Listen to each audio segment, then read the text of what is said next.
त्याच्यामध्ये फळं चांगली तुम्ही खाऊ शकताय, ड्राय फ्रुट्स खाऊ शकताय, दुधाचे सगळे पदार्थ खाऊ शकताय, मिठाया खाऊ शकताय. मग ज्यांना ऑलरेडी कफ भरपूर आहे त्या लोकांनी ह्या ऋतूमध्ये गुळ आणि सुंठ याचं सेवन नियमित करायला पाहिजे. म्हणजे थंड अजिबात काहीही या सीझन मध्ये खायचंच नाही. आईस्क्रीम वगैरे सारख्या गोष्टींना अजिबात शिवायचं सुद्धा नाही.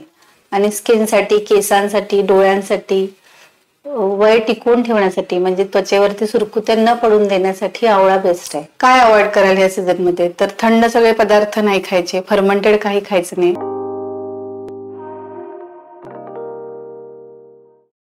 नमस्कार, मी वैद्य स्वाती यादव कल्याणी शायुर्वेद पुणे या चॅनलमध्ये आपलं स्वागत करते. सध्या सगळीकडे थंडी आहे आणि आपण मकर संक्रांत सेलिब्रेट करणार आहे.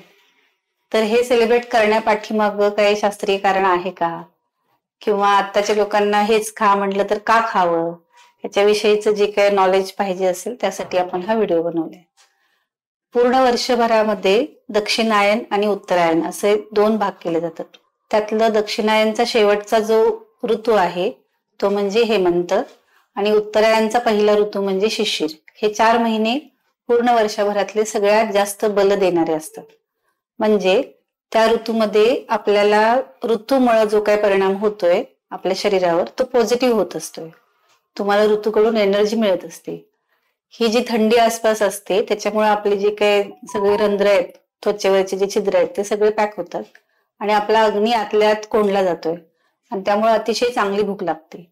हे 4 महिने आहेत जेव्हा जर तुम्ही व्यवस्थित तुमचा आहार विहार केला तर पुढच्या 8 महिन्यासाठी तुमचं शरीर तयार करण्यासाठी हा योग्य काळ आहे. मग ह्याच्यामध्ये नेमकं काय करायला पाहिजे? तर आहार जो काय आपण घेतोय तो इतर ऋतूंमध्ये नॉर्मली सांगितलं जाते हलकं खा, जास्त खाऊ नका. त्याच्या एक्झॅक्टली अपोजिट ह्या ऋतूमध्ये चांगली भूक लागत असेल तर चांगलं खा, थोडं जास्त खाल्लं तरी पण तुम्हाला ते पचणार आहे. त्याच्यामध्ये काय खायला पाहिजे? तर जे पचायला जड आहेत ते सगळे पदार्थ खायचा हा काळ आहे. त्याच्यामध्ये फळं चांगली तुम्ही खाऊ शकताय, ड्राय फ्रुट्स खाऊ शकताय, दुधाचे सगळे पदार्थ खाऊ शकताय, मिठाया खाऊ शकताय. आणि म्हणूनच नवीन धान्य जे इतर ऋतूमध्ये खाणं वर जे सांगितलंय ते नवीन धान्य सुद्धा ह्या ऋतूमध्ये खाण्यासाठीच. म्हणून जे काय वेगवेगळे आपल्याकडे भोगीचं असते की सगळे मिक्स भाजी करायची, बाजरीची भाकरी करायची. बाजरीची भाकरी ही जरा उष्ण असते, मग ती कफ कमी करायला मदत करते.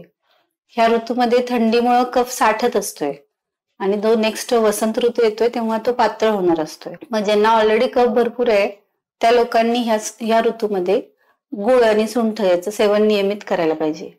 आणि जो काय आहार तुम्ही घ्याल तो पातळ आणि गरम स्वरूपाचा पाहिजे. म्हणजे थंड अजिबात काहीही या सीझन मध्ये खायचंच नाही. आईस्क्रीम वगैरे सारख्या गोष्टींना अजिबात शिवायचं सुद्धा नाही. याशिवाय जे काही तुम्ही खाणार असाल आहारात ते पण गरम गरम जेवायचं. त्यासाठी हा बेस्ट काळ आहे. आणि शिवाय तुम्ही नॉर्मल पाणी जरी पित असाल तर ते गरम पाणी ह्या 4 महिन्यात तुम्ही पिला तर कुठल्याही प्रकारचा श्वासाचा आजार तुम्हाला होणार नाही, सर्दी खोकला असं पण होणार नाही, ताप येणार नाही. हे इतकं सिंपल आहे. त्यामुळेच आहारात आपल्याला उष्ण पदार्थ जे आहेत म्हणजे तीळ सेवन जास्त करायला सांगितले. म्हणूनच आपण संक्रांतीला तिळगुळ वाटतोय, तिळाच्या पोळ्या करतोय. तिळगुळाच्या पोळ्या, लाडू असं करून एकमेकांना वाटण्यासाठी, म्हणजे तिथून पुढचा जो काही 2 महिन्याचा काळ आहे त्यात तुम्ही ते जास्त खावं असं अपेक्षित असते. शिवाय तुम्ही जे काय नित्य जे तुम्ही करत असाल त्याच्यामध्ये व्यायाम करण्यासाठी सगळ्यात बेस्ट काळ हा वर्षाचा आहे. तेव्हा तुम्ही भरपूर व्यायाम करा, भरपूर अंगाला तेल लावा, जिम ज्यांना करायची आहे त्यांनी करा आणि त्याच्यामध्ये तुमचं शरीर कमवून ठेवा पुढच्या 8 महिन्याच्या तयारीसाठी. त्याच्यामध्ये तुम्ही तिळाच्या तेलाचा वापर करू शकता अंगाला लावण्यासाठी, औषधी तेल वापरू शकताय. तीळ हे स्वतः वातशमन करते आणि थंडीपासून तुमचं रक्षण करण्यासाठी इम्पॉर्टंट आहे. म्हणून आतून पण तीळ खायला सांगितले आणि वरून पण तीळ तेलाचा वापर करायला सांगितले. या सीझन मध्ये अभ्यंग करण्याचं अतिशय महत्व आहे.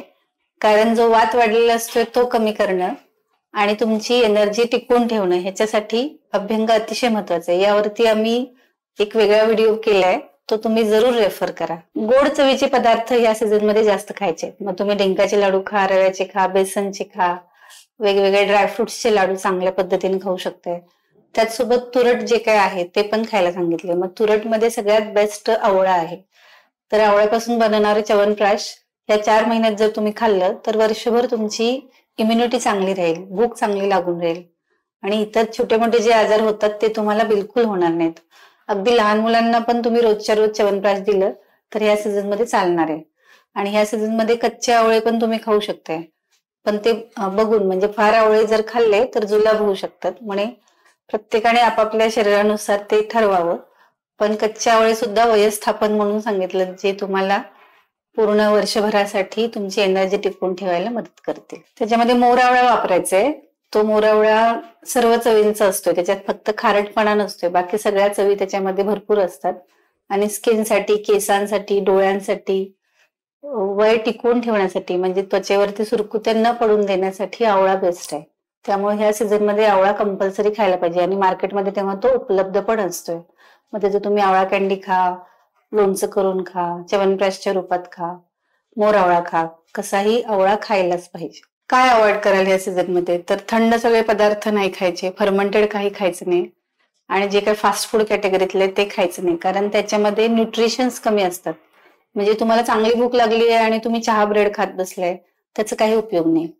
त्यावेळी तुम्ही चांगलं सकस आहारच खाणं गरजेचं असते. म्हणून ज्यांना चांगल्या शरीराची काळजी आहे त्यांनी ह्या सीझन मध्ये चांगलाच आहार घ्यावा, हे इम्पॉर्टंट आहे. तुम्हाला सर्वांना संक्रांतीच्या हार्दिक शुभेच्छा. वाईट गोष्टींवरती चांगल्याचा जो काही विजय आहे असं साजरं करण्याचं प्रतीक हा सण आहे. मग आपल्या मनातल्या ज्या काही दुर्गुणांवर आपण स्वतः प्रभुत्व मिळवण्याचा प्रयत्न करावा. हा व्हिडिओ तुम्हाला आवडला तर तुमच्या प्रियजनांना शेअर करा, तसं आम्हाला कळवा. आणि आमच्या चॅनलला लाईक, शेअर, सबस्क्राईब करा. असाच व्हिडिओ पुन्हा घेऊन येईपर्यंत धन्यवाद.